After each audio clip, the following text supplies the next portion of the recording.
I was not surprised by the fan reaction to the first movie because I knew from the moment it was pitched to me by Phil Lord and Chris Miller that this movie was going to be something really special. They walked me through the whole thing maybe a couple years before anyone else was able to see the movie, and I just was blown away at the inventiveness, the creativity, this sort of genre-bending animated movie that would speak to children but also to adults, that had these really amazing themes about creativity and stifling creativity. I knew it was going to be huge, and I honestly could not believe that I was going to get to be a part of it.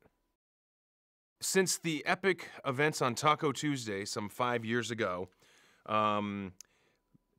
Bricksburg is no longer the same. It is now Apocalypseburg, and alien invaders from the Sistar system have been destroying the city faster than it can be rebuilt and kidnapping all of Emmet's friends. And so it's a very dark world that we enter. Despite that, Emmet is still very positive. He's still very much the good morning Emmet guy. And so he and Lucy, you know, they're trying to live a life together, but she's a little frustrated with him that he's not coming to terms with just how bleak things are around him. He's still optimistic and cheerful.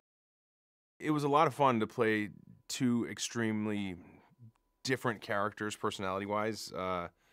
They're just different all the way around. Their view of the world, the sound of their voice, and their look is all very different. And it's really nice. It creates a good friendship and a good team between a guy who's really tough and was hardened by being left under a dryer for 4 years, and an Undar of the Dryar system. He's basically been alone for years and hardened his heart and became very tough. And Emmet is the exact opposite, and as you'll see when the movie unfolds, they have a very strong connection. And essentially Emmet learns from him to be tough, and he is given the opportunity to not be alone with his relationship with Emmet, and that all gets sort of flipped on its head as the movie moves on. Emmet Brickowski's like, good morning, Bricksburg. It's a little higher. It's kind of like I'm Emmet, and it's cheerful and insightful, exciting, and optimistic. So that's him. And so Rex Dangervest is a little tougher and a little flippant, irreverent, indifferent, doesn't really care what people think about him, has a touch of John Wayne in him. And you'll notice he's laughing half the time he's talking. He's kind of laughing like he's cheered up by how dumb you are, that kind of thing. And so, like, those two characters, those are two different voices, and I'm just thrilled I get to do not only one but two voices in my favorite animated movie.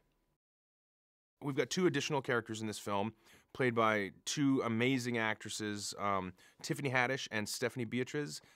They're playing Sweet Mayhem by Stephanie and Queen Whatever Wanabe by Tiffany. And so these are two formidable characters to Emmet through the course of this film. Sweet Mayhem is one of the toughest characters. She's like Boba Fett of the Lego world.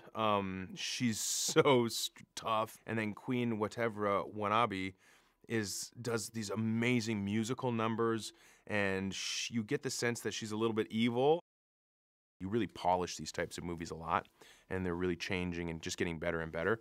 And so by the time I finally saw the movie, I had forgotten half of the things that I'd recorded.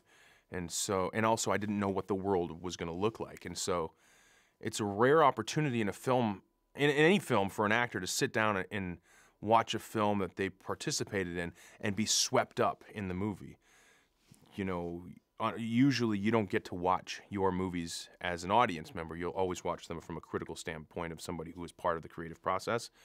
But in this movie, sitting down to watch the movie for the first time, I really got swept up. And I was there with my son, and he watched it and I watched it, and we really were just kind of blown away at the film. And I was swept up in the journey. I forgot that I was supposed to be like giving notes on the movie. I just was watching a movie that I felt like I had never seen before, and that's really rare for an actor to be able to watch a movie that they're in that way.